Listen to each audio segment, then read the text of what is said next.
Hey there, wild one. Let me ask you this. Have you ever wondered why we still rely on grocery stores for everything we eat? Why we've normalized knowing so little about where our food comes from or what's in it? Because here's the truth. For most of human history, food wasn't just something you bought. It was a family skill, a seasonal rhythm, a sacred responsibility. Now, we're 3 generations removed from that wisdom, and we're completely dependent on a system that most of us barely understand. Today's episode is personal and practical. It's the story of how our family stopped outsourcing the things that mattered most, how we planted a seed of rebellion with 6 backyard chickens, and why we eventually chose to scale it back. Reclaim your rhythm. Rethink the rules. Rewrite your life. This is Wildly Intentional, the show where we question the scripts we've inherited and build a life, family, and legacy on purpose. If you're done living on autopilot, come with a curious mind and a courageous heart. Here, we talk about what it means to question, unlearn, create, and build what truly matters.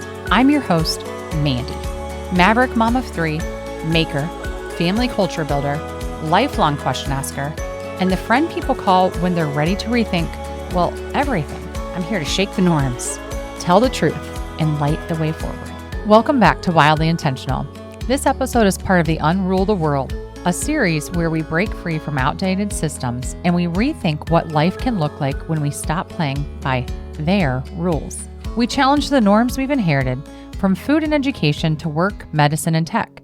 And we ask hard questions like who benefits from the way that things are and what happens when we opt out. So whether you're homeschooling, homesteading, healing, or you're just hungry for more freedom, this series is for rebels with roots, the ones that are ready to unlearn the lies, rethink what's possible, and reimagine life on your own terms. Today's episode is about how our homesteading journey began, not because we had it all figured out, but because we couldn't ignore the ache for something different. It's about the moment that we said yes to growing our own food and the moment we realized we'd gone a little too far. This one is part story, part rebellion, and part wake-up call. And it's for the restless reformers, the mavericks, and the curious unlearners. And before we dive too far into this episode, I should probably mention something or someone. My producer, Tom, is on the mic, or at least he's going to chime in if he wants to. Do you want to say hi, Tom? Hello, everybody. I'm back. He's actually the one that'll be editing this episode. So I thought just throw him on the headphones and the mic. And if he wants to say something, he can jump in when he wants, which feels perfect because I couldn't have done this homesteading journey without him. He's the chore captain, the head fence fixer, the supporter of more than a few of my what if we ideas. Tom didn't grow up farming, but now he's carrying 5-gallon buckets in the snow like a pro. And most days, he's the one reminding me why we chose this, even when the chickens escape. So if you hear another voice pop in with a laugh or a memory, that's Tom. We started this together, and this story is ours. Eventually, we moved to the 6-acre property, and we went all in. That year we made that move, we had 100 plus laying hens, 300 plus meat chickens. Chicken math is a dangerous disease. I honestly had never raised a chicken before, and I don't know if you did either, but now I know straight up how to butcher one, how to build a coop, and that shift obviously did not happen overnight. It wasn't always pretty, that's for sure. And heck, we're still trying to get it right. You really tend to go all in when you commit to an idea, that's for sure. I just was so fascinated in the chickens and just like, this is the meat chicken and this is dual purpose. And we'll see about that. Like, I'd like to know that for myself instead of just going off of what I've been told. Who's surprised by that at this point, right? Yeah. But we also had a bottle calf. We started by just selling eggs. It started like, hey, we have an extra dozen, couple extra dozen. Then it turned into 120 dozen eggs a month, and then an egg subscription service. And I got into rendering tallow and lard and making homemade broth and trying, do you remember scobies and kombucha and the countless amount of scobies and like composting piles. And we've made a few mistakes and burned out moments too. And we'll be talking about all of that today. And the countless number of sourdough starts. I just cannot keep Eduardo alive to save my life. So, Yeah. But at some point we realized that we weren't just reclaiming our food. We were reclaiming our rhythm. And even intentional living can spiral if you're not rooted in your why. But even intentional living can spiral if you're not rooted in your why. So today I want to take you back to where it all started. And it wasn't with a mic or a mission, but with a chicken, with a garden, with a quiet rebellion that looked a lot like preserving 50 pounds of tomatoes. So let's talk about why we started homesteading and why we chose to scale it back. And that means we need to zoom out for a second because the story actually didn't start with us. It starts with an entire food system that shifted and we barely noticed. So I'm talking, let's go back to pre-World War II. Most American families were still growing, preserving, or bartering a good portion of their food. Home gardens, root cellars, and canning knowledge was a part of being alive and needing to survive. Then came World War II, and food shortages prompted the U.S. government to launch a nationwide campaign for families to plant victory gardens. According to the USDA, by 1943, over 20 million victory gardens were producing 40% of the vegetables consumed in the U.S. that year. The government was actually promoting victory gardens and chickens as your civic duty. When you think about that and the response to COVID, it is so dramatically different. Join the war effort. Get some chicken. Yeah. But after the war, everything changed. The U.S. invested heavily in industrial agriculture, processed food manufacturing, and a growing network of grocery stores. TV dinners, frozen meals, brand name convenience items flooded the shelf. And in 1946, only 35% of households used supermarkets as their primary food source. And by the 1960s, that number skyrocketed. Thank you to advertising and car culture and the promise that modern meant easy. It was all about convenience. I'll plug a quick, awesome documentary I watched called Who Killed the Electric Car? Really? Oh, it's amazing. Okay. But with this convenience, we lost connection. The average grocery store item now travels over 1,500 miles before it reaches your cart. Kids today spend more time on screens than they do outdoors.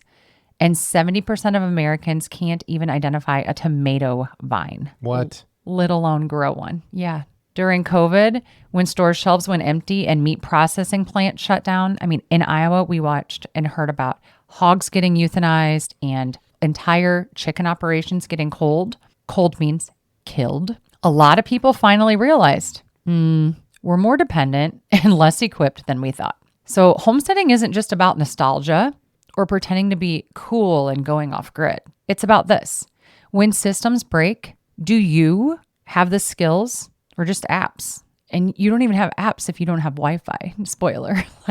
So let me tell you, there's something sacred about looking out your window and seeing chickens pecking on the ground and thinking, we're going to be okay.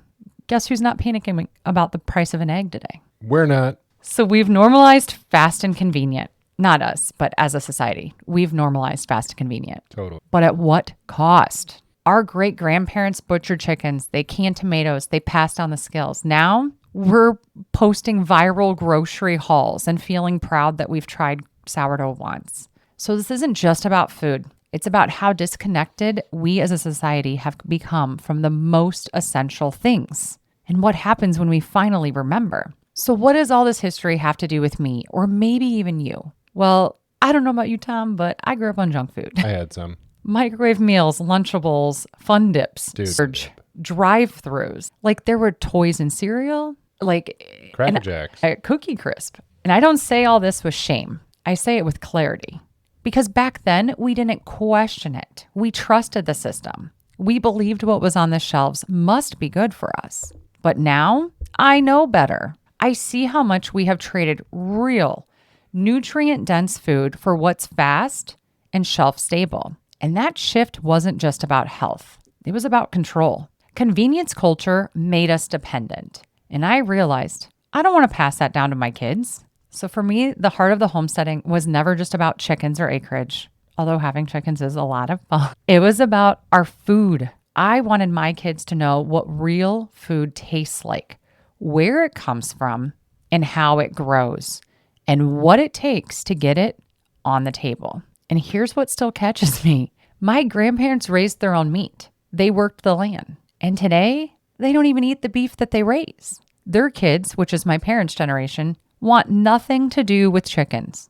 Not because they didn't learn how, but because farm life burned them out. It wasn't connection for them. It was survival. And I don't judge that. I honor it. But I also want to reclaim something that's inside it. Because if our kids never see where their food comes from, we're not just losing a skill, we're losing a story. This isn't about performing homesteading for Instagram. It's about reweaving the threads of connection that were never meant to be cut. I want to do it differently. Not because I think I'm better, but because I want to take the good and leave the grief, to weave the connection back into a place where there's been exhaustion. Because legacy doesn't always mean scaling up.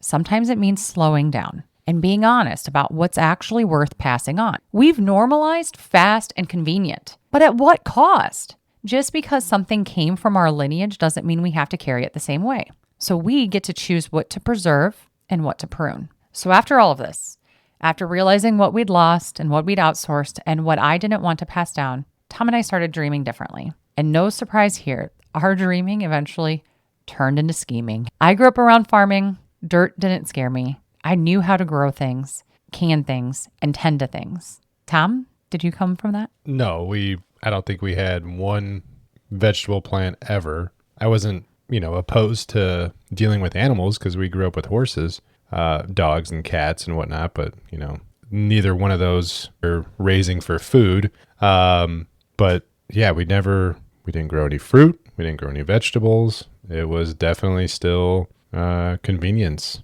and grocery store getting. Yeah. So, but you did come with open hands and a willing heart. 100%. And that's really all you need to begin. And we had been talking about finding a homestead for years. I don't know that we initially thought it was going to be a farm, but we were just looking for more space, more dirt, more room to breathe. And in 2020, when the world shut down, something in us cracked open. We were done waiting and we were done asking permission to live the way that we wanted. So we said, let's do it. And we didn't realize how many systems that we would have to unlearn along the way. And I guess in fairness to you, you had been unlearning since your time in the Army. So it's not like this journey in homesteading was like the beginning of that for... No, right. I think at our old place, we were definitely still finding ways to maximize that little piece of, income. But yeah, we got to a point where it was, we need more space. We need to do what we want to do on a bigger piece. And no, we were definitely going back and forth and getting on the same page of what we wanted out of our lives and what we wanted to be doing with our kids and getting them close to our food. 100%. And in retrospect, I think we felt like we were doing enough there, or we were really investing in it, making baby food and canning and preserving sweet corn and doing things like that. But I look back and I'm like, we could have been doing so much more. Oh, we still could. On a quarter of an acre, we could have done infinitely more than we even attempted at that place. The problem was the majority of our backyard was in shade. And you're not going to be able to, be that one person out in the end of the cul-de-sac that's got a full-on flourishing raised bed garden in your front yard. You could, but it wasn't really where we were at. Well, and then we ended up buying a 6-acre property complete with an old farmhouse, which, plot twist, we ended up demolishing. It had a few outbuildings on it and a whole lot of hope. And we talk about this whole journey in episode 5. So even before the land was official, we started building the Corona coop in our garage, and we found the city ordinance, 6 hens, no roosters. So naturally I ordered 9. And then there was a rooster. Yes, there was. Pro tip. If you're ever asked if you want a free chicken when you're ordering chicks, it will 99% of the time be a rooster. So unless you don't want to deal with a rooster, don't ask for a free chick. But that first flock, Tom, I feel like that was our spark. It was the OGs. Yeah, we got our very first flock from McMurray Hatchery 5 years ago. And we've been loyal to them ever since. 2 things I loved about McMurray so much. 1, they were from Iowa. And 2, they had a 6 chick minimum, which meant that they were accommodating to backyard people. A lot of hatcheries have like a 20 chick minimum of the same breed. And so that's what I loved about McMurray is we could pick and choose. Yes. And a 6 chick minimum meant we could get our 6. But when they weren't enforcing rules in 2020, I pushed them, obviously. So you did a lot more research than I did. You kind of brought me up to speed with, hey, this chicken's going to be this color. It's going to produce this kind of egg. You were definitely going for the Easter egg basket at the time. Yeah. So if elderberries are the gateway to herbalism, chickens are the gateway to homesteading. Totally. Like for sure. Totally. Because then I think it's like, well, I need this many of this breed. And it's just such a slippery slope. But I was trying to plug McMurray Hatchery because if you're thinking about starting with chickens, this is always the first place that I send people. They're family owned, incredibly knowledgeable, and they have everything from heritage breeds to backyard friendly layers.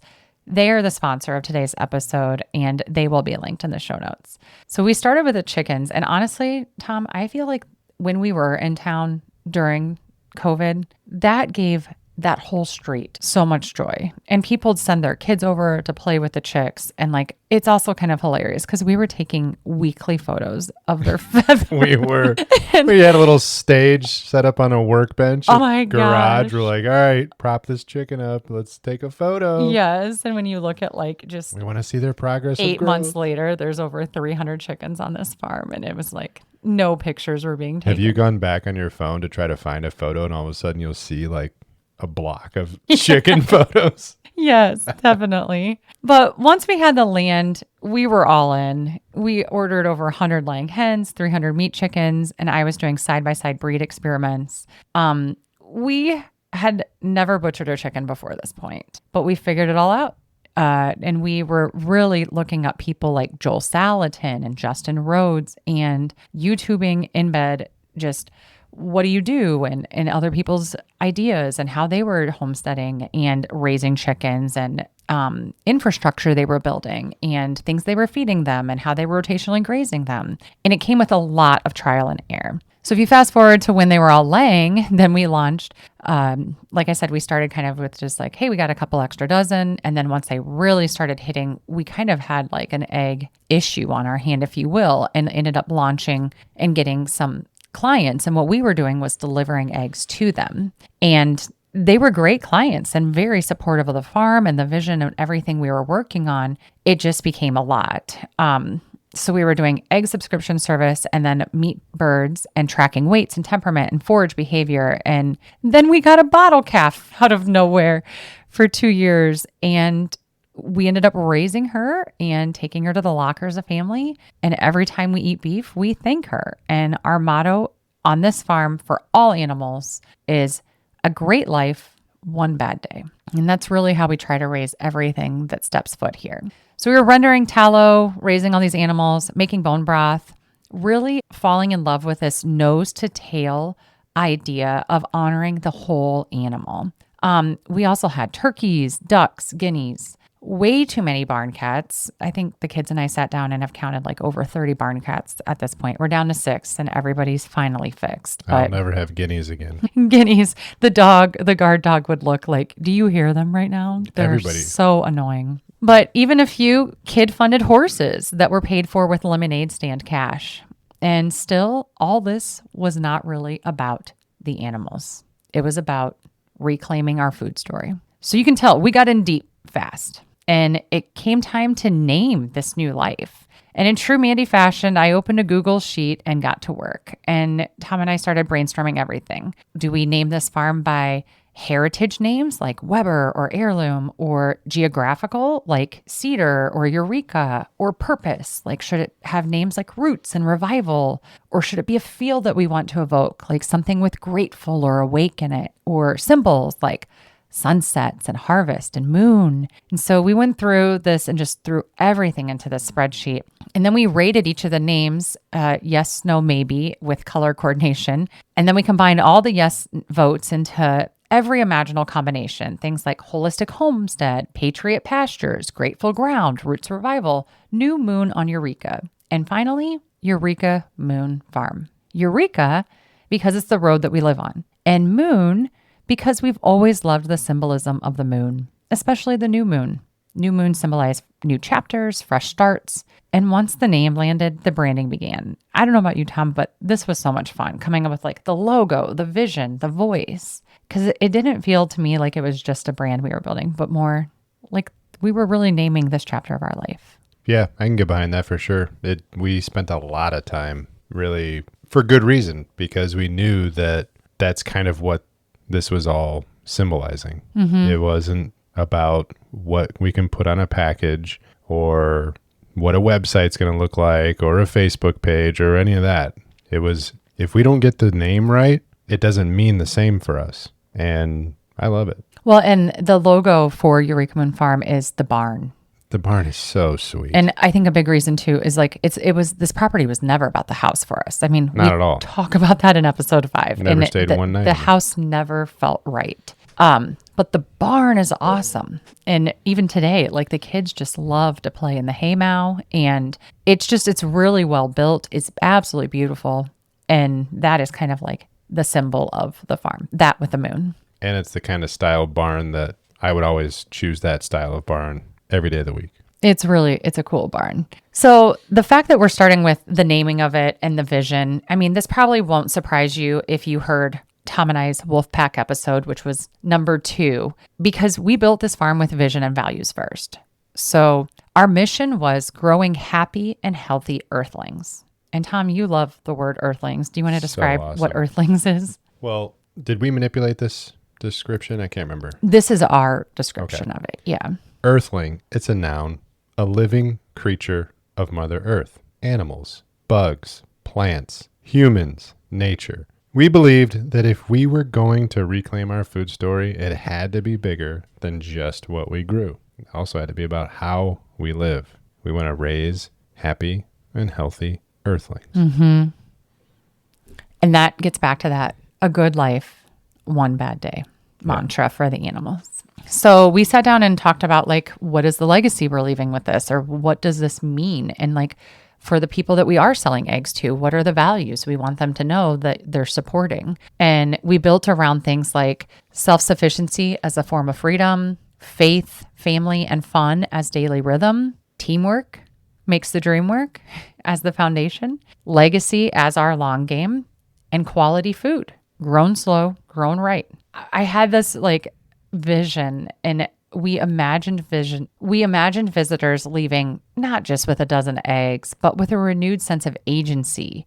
Like, you can do this. You're not behind, and we're right here with you. And just, I think, walking people around the farm and showing them what you can do with pallets, or making a natural playscape, or just, we can grow all this. Like, none of this existed when we got here. I think there was a lot of inspiration in that. And it felt so fun to have people out to the farm and just see the ideas turning in their heads for how easy some of this stuff is. So if you've ever wondered what it looks like to design a homestead with a vision, not just function, you're going to love next week's episode, because I'm bringing our friend Fred back on the podcast. He's the permaculture brain and creative soul who helped us turn our acreage into a living, breathing ecosystem. So you heard from him in episode 3, which him and I talk about our family history, and we read out of our memoirs and storylines and bloodlines. But Fred can go from rainwater catchment to food forest to kid design playscapes woven into the land. Fred is just amazing at helping us dream bigger than just being on 6 acres. He helped ask us, how can we make this regenerative, playful, a place where people and plants actually thrive? So be sure to subscribe and come back next week for that conversation, because it's part vision, part values, and a whole lot of inspiration. And I actually have Fred come back and talk about the updates and everything that we've planted and how it's going. But that's really what Eureka Moon was becoming, a place where real learning happens, where roots go deep, and where life feels wildly intentional. It's interesting that that image you placed of like people coming by, getting excited, wanting the tour of what we've been doing, et cetera, and leaving with a clutch of eggs, and or letting them gather their own eggs and put it in a little carton. A big component of what we were wanting to do here was an educational piece. And we have had, or currently still have, we haven't really talked about it in a long time, but figuring out a way to utilize the barn as kind of this collective space where we could actually host classes or something of the nature. And you've hosted classes here. You even have an ebook, your chicken class. Yeah. So that was a big component of what we wanted this homestead to be. It was not only like, hey, we're building the plane while flying it for our reasons, but we also wanted to show others like, just like you said, you can do this with what you got. And how can you do that? And Fred was a massive, massive step into that direction for us. Yeah. Because he put it in a way that made so much sense of like, why wouldn't we live with the land? Why wouldn't we design our space to benefit us so that we can use it and use it wisely? Yeah. It's fantastic. It was fun. And I love still, like whenever anybody comes out here, it's kind of like, let's walk around and, oh, do you want a couple elderberry cuttings? Do you want to pick some rhubarb? Let's make a bouquet. Or the kids will even pick a bouquet for people when they come over of just things that are in season. And it's just kind of like, you catch it, you keep it, or you want to pick it, it's yours. And I think that's just so fun. It's like, you come here, you feel heard, you get to talk, you get to leave with some goodies, whatever we're processing, you're taking some of that home. Like it just, people are always leaving with like, my goal is full arms and full hearts. Like just, I want to be a grandma. Slow down, your But mom. no, I know. But like just a grandma vibe, you know? Totally. So I don't know. I just remember thinking, Tom, like we asked for this. This is what we've been trying to build. And even on the loudest, messiest days, when horses get loose, Dude, that storm, I can't even. I didn't think we were going to get her back. We can't go down this rabbit hole just right now. telling you. This isn't about the animals. It's about the food. When owls attack chickens or starters fail, or if I have to throw out produce, like all those tomatoes, do you remember that year? That was terrible. You And legit cried. I could not keep up. There were so many hours. And we had to throw them to the chickens. But I would, honest to God, still choose this over the old version of life 100 times. And I don't think we had it bad. It's just, I like this sense of we get to chase what's in season and do things that feel right. And I'm sorry. it's going on. Stress canning at 11:30 at night. But that's just the season that we're in. Like kids go to bed at 8:39. We're stress canning at 11:30 at night. I think too, like, Because we got to get it done. but we have, like right now, we don't have enough planted in a garden to be stress canning anything. No. Like, that's a lot of what we're talking Other about today, homesteaders honey, will know is what scaling things back. Because yes, we have done that, but we didn't deal with that last year, and Are we're you not. saying we went hard and fast? No. Yes, I am 100%. I will own that because Hey, I was right there with you. I know I could have pulled us back too. sometimes wish that you would. I do too. We're all just doing the best we can, Yep. and sometimes things are just a little bit too much fun, and we get caught up in it. We are human. That's true. Because what started as 6 chickens in a garden turned into something so much bigger. And for a while, too big. Rendering tallow, learning to butcher, preserving everything, stress canning it, composting, fermenting, failing, sourdough that collapses like my expectations. Or blows up all over the kitchen. Another form of collapsing, yeah. Mm-hmm. A permaculture landscaping project that we started before we even had reliable plumbing. We raised a bucket bottle calf, becomes a cow, gets to the freezer. We ran a full-blown meat chicken breed comparison trial, 300 birds, weigh-ins, temperament notes, forage behavior charts. Yeah, I'm that person. Then we had ducks, guineas, turkeys, even a blind cow. That was a random story. And that's when we realized we weren't trying to become a sanctuary farm. Our animals, they deserve their own episode, and trust me, we'll get back on here and give them one. While we're dealing with all this, you were also doing real estate full-time and serving on a board. I was learning how to homeschool, branding the farm, finding clients. We were delivering over 120 dozen eggs a month. It was beautiful chaos until it wasn't. And we weren't making any money doing it. I think that's the crazy thing is I don't know how anybody makes any money doing eggs. Especially when chicken feed was way expensive at that time. Because the chicken feed we used, non-GMO, like we were buying nice chicken feed because that's what we want to eat. So we were giving them the best. Yeah. And I mean, the reality of egg prices, and people complain about egg prices all the time, right? But it's like anybody selling eggs between $3 and $5 a dozen is barely breaking even on the feed. They're getting paid pennies on their chore time, if that. They must have thousands upon thousands of chickens otherwise. I There's think no way they could scale. The rub for us was that we weren't even able to eat the eggs because we were just trying to like get them Keep to up. clients. Yeah. And so it was with that we had to look around and realize like we had unintentionally created the hustle culture that we were trying to escape. So even intentional living can spiral if you don't ground into your why. We were exhausted, we were spread thin, and we were constantly in motion. So we had to pull back. We scaled down and we returned to our why. And we let go of the egg business. We returned all the money for meat chickens that year and decided we weren't going to keep butchering. We downsized our flock, which I actually had a lot of fun selling. I think we sold flocks to probably a dozen different families. And that was so much fun to give people their first flocks. We stopped trying to do it all. And we started asking, is this still serving us? Or are we just trying to prove that we can do it all? I think that was our pivot point, Tom, because we reclaimed our rhythm over productivity and it changed everything. Because homesteading isn't the answer to everything, but it did give us space to start asking some better questions and the clarity to really sit down and be honest with ourselves and say, this matters, this doesn't. Do you agree with that? Yeah, the biggest one was how much time it was taking. And we weren't being any kind of profitable. Right. So the amount of effort, the juice wasn't worth the squeeze. And yeah, we got to the point where we're like, hold up. We originally did all this to get closer to our food. Mm-hmm. And we always said whatever abundance we had, we would feed others. And it switched. Yeah. We weren't eating our own food that we were raising because we were trying to give it to others. And that's kind of where that hard stop happened. So we had to reclaim it because the reality is we didn't buy a farm to impress anyone. We moved because our life in town wasn't fitting us anymore. Yeah. We needed room to breathe, room to think, room for our kids to grow, not just up, but deep. And we started planting when others were hoarding. We watched chickens in the yard instead of tracking egg prices. And we started asking, what did our great-grandparents know that we have forgotten? And that's where this is headed, not towards perfection, but towards permission. It's about listening to the ache in your life and being brave enough to follow it. And somewhere along the way, I started shifting how I thought about sustainability.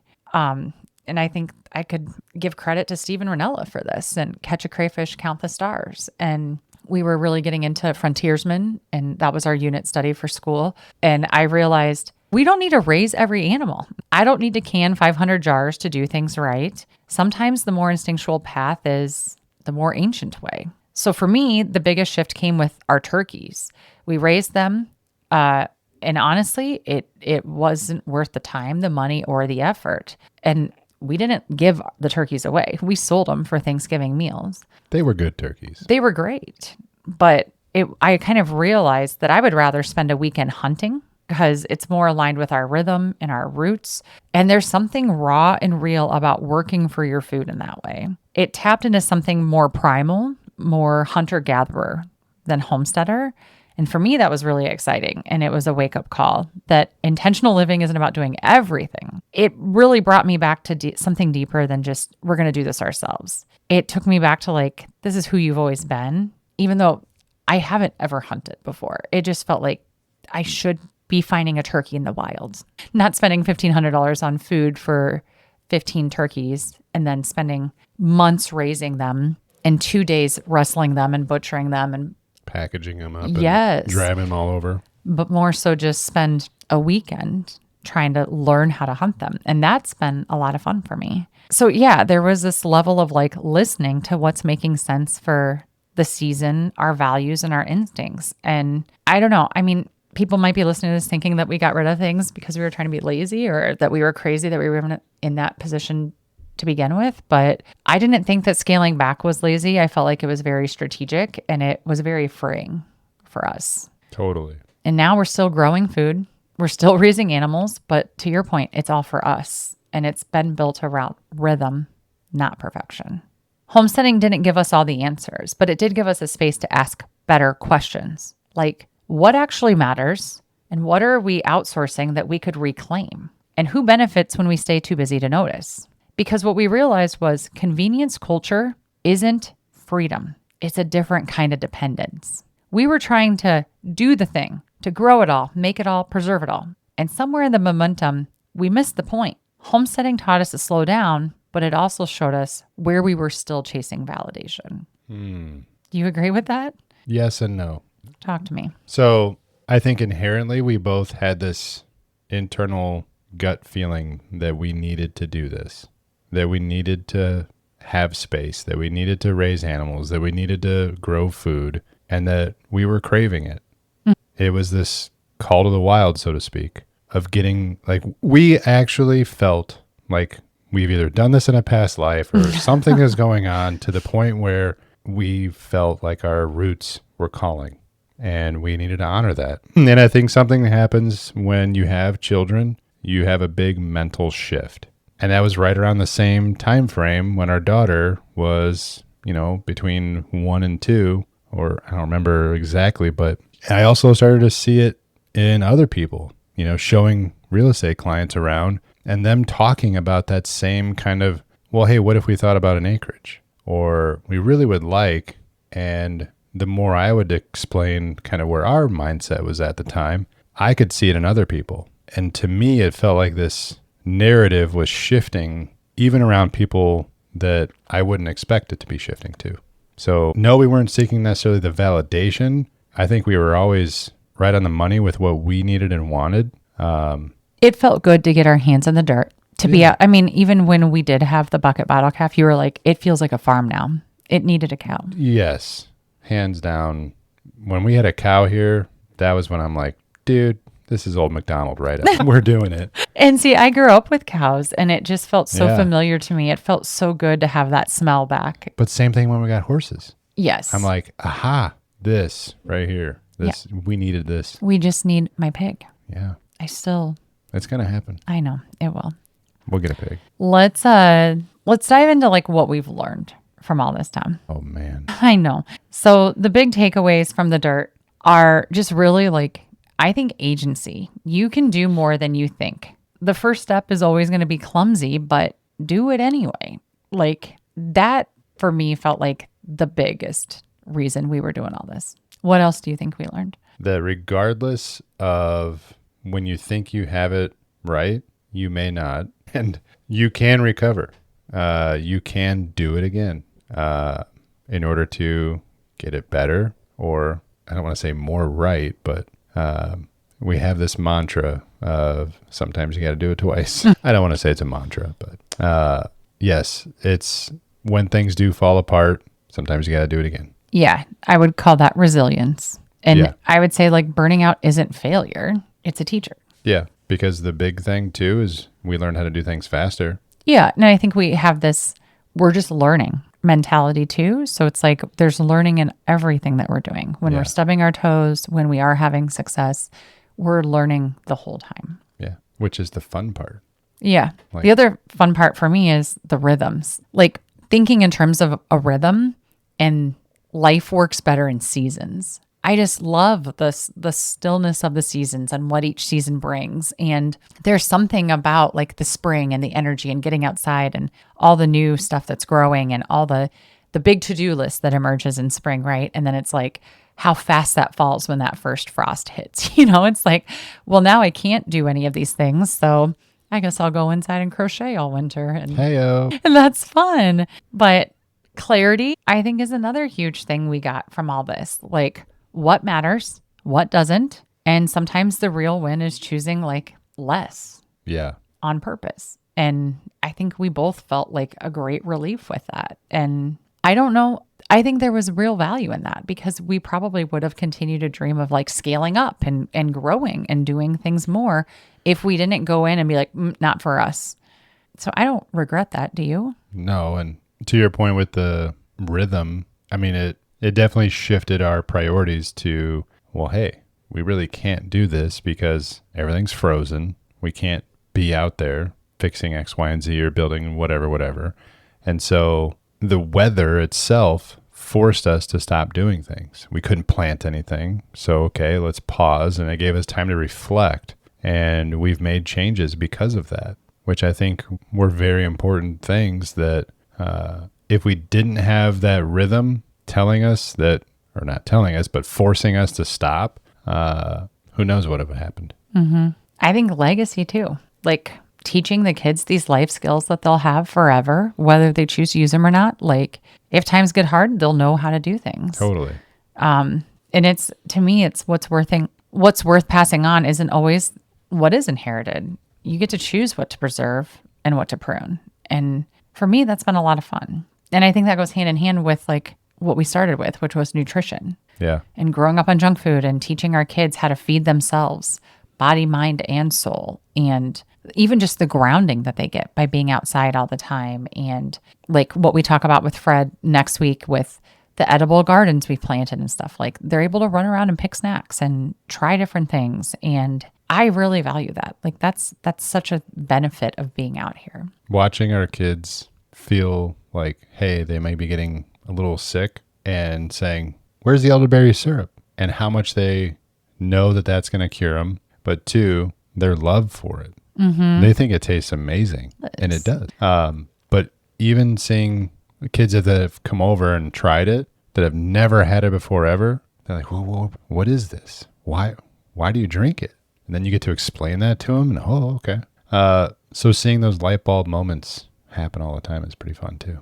Yeah. I mean, I think what you're getting is connection. And we're connecting as a family. We're connecting with our kids. Our kids are connecting with animals. They're connecting with the land. They're connecting with their food. Connection's a huge thing that we've learned and a huge reason we're doing this. Watching our buddy take a shot of maple syrup out of our tree. Yes. It was, and he ended up buying a bottle from us. And the kids like just watching how much work it takes to collect all that to get such a little amount and then savoring those pancakes and that syrup. Yeah. It's fun. It is fun. I mean, they're learning more from how we're living than anything we're saying. Yeah. To your point of legacy, whether they use any of it or not, the fact that they partake in these skills building or they're, active observers of us doing these things, if and when that comes into their lives, it's going to feel like, hey, I've been there. I've been around this. They can put their twist on things. Mm-hmm.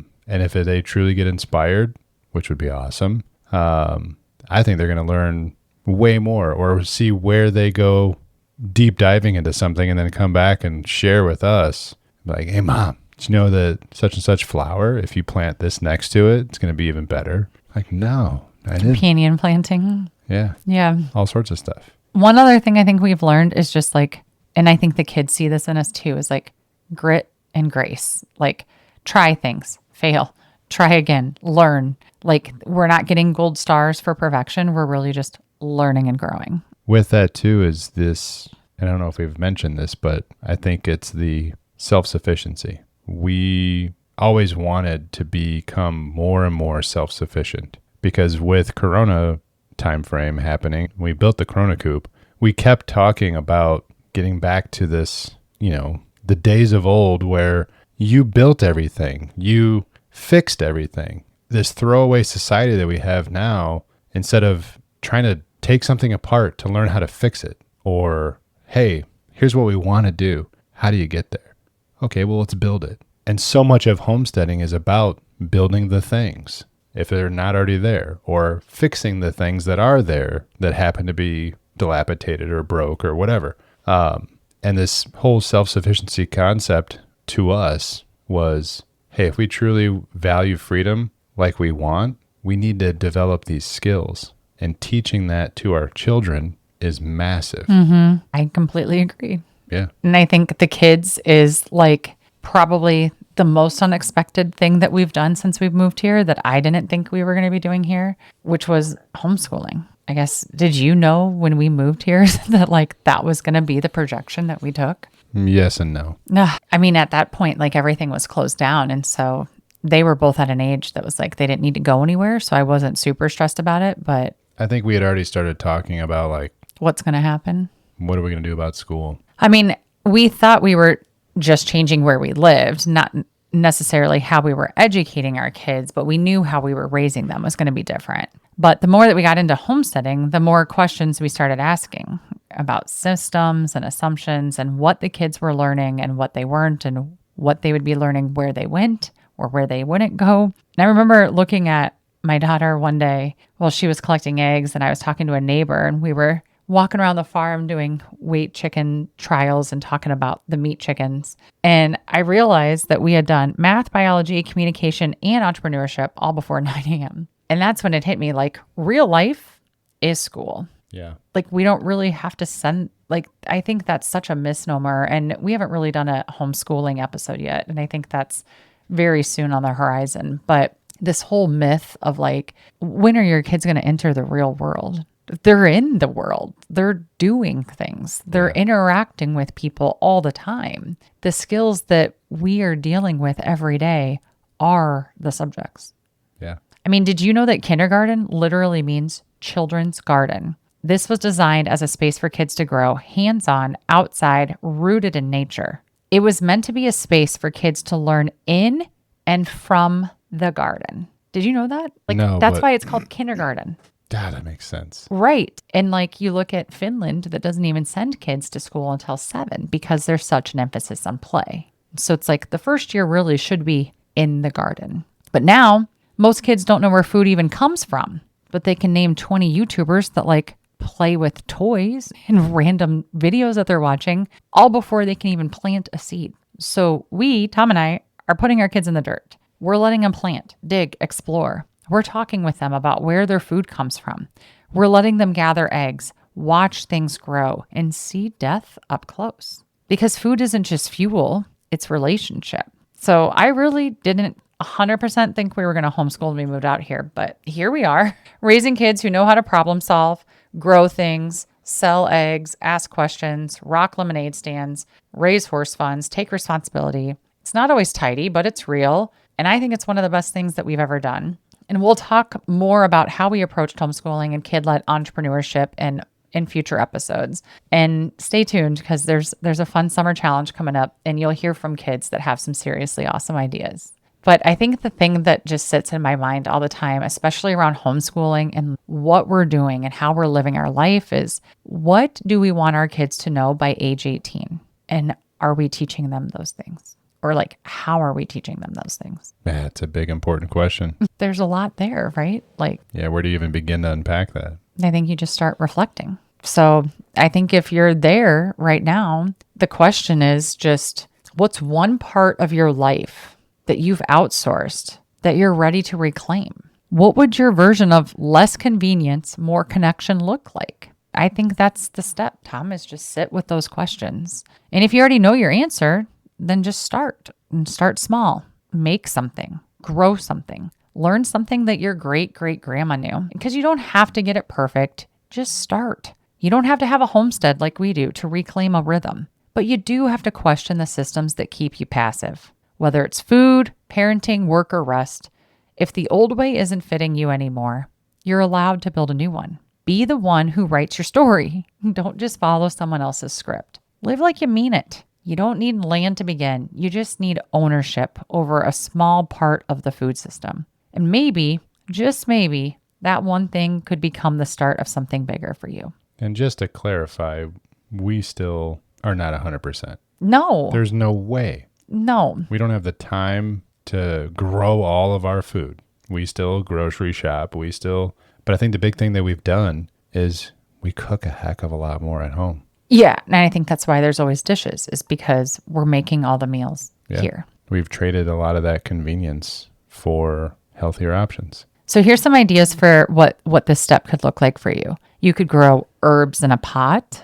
You could buy eggs from a local farmer. You could learn how to make broth.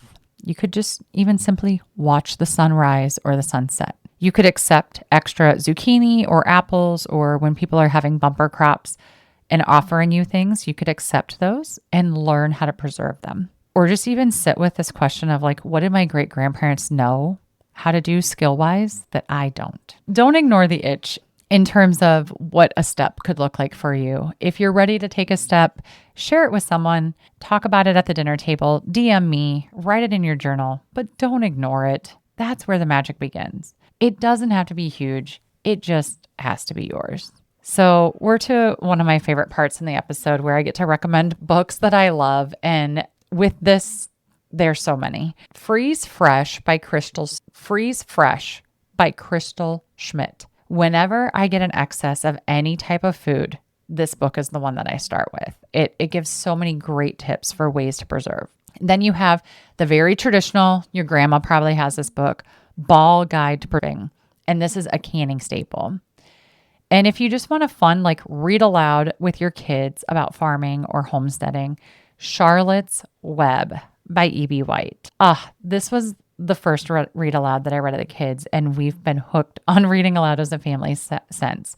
It's on the Great American Read 100 list, and it's a great classic that reminds us what connection to animals can teach our kids. My kids saw so much of themselves in Fern in this story, and it was just such a great read. And if you're a big fan of E.B. White and you've already read Charlotte's Web and you haven't read Stuart Little, that's a great one as well. But the bookshop link in the show notes will be here. And again, that supports not only local bookstores, but this podcast.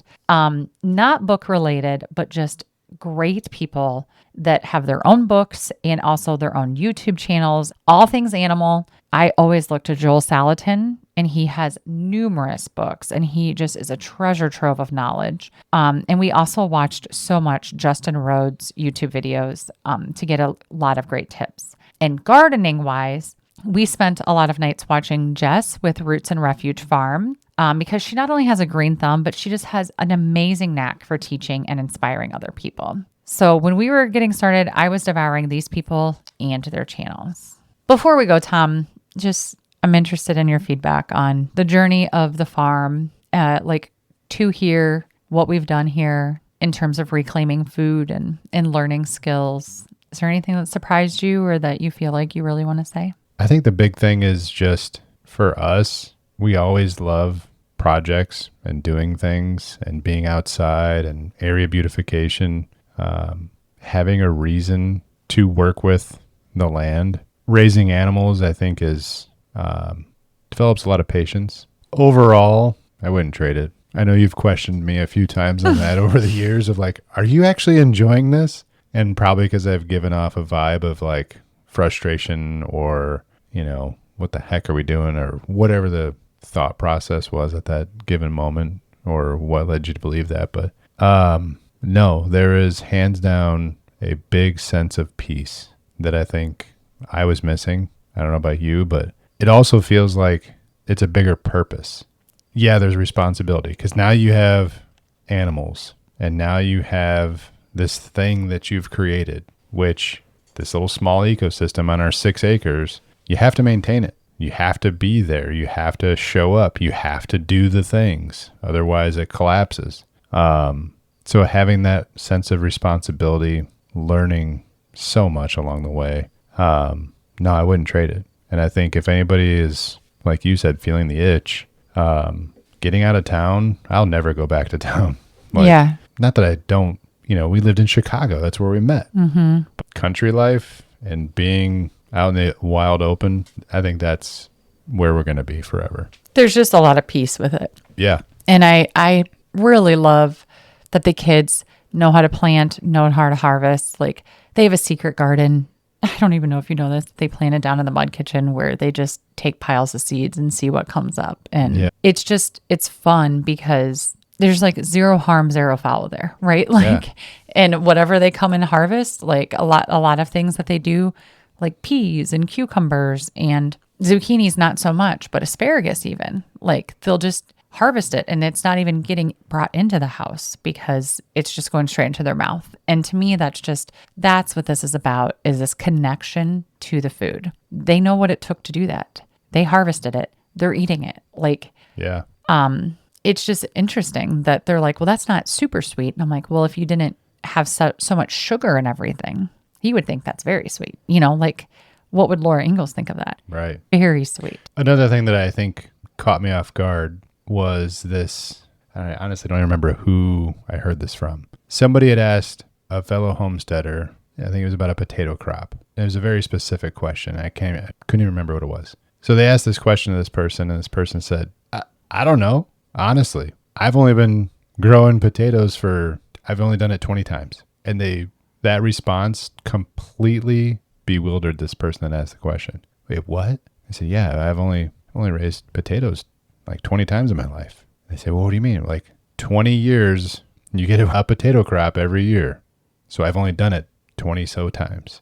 And so I don't know your specific question.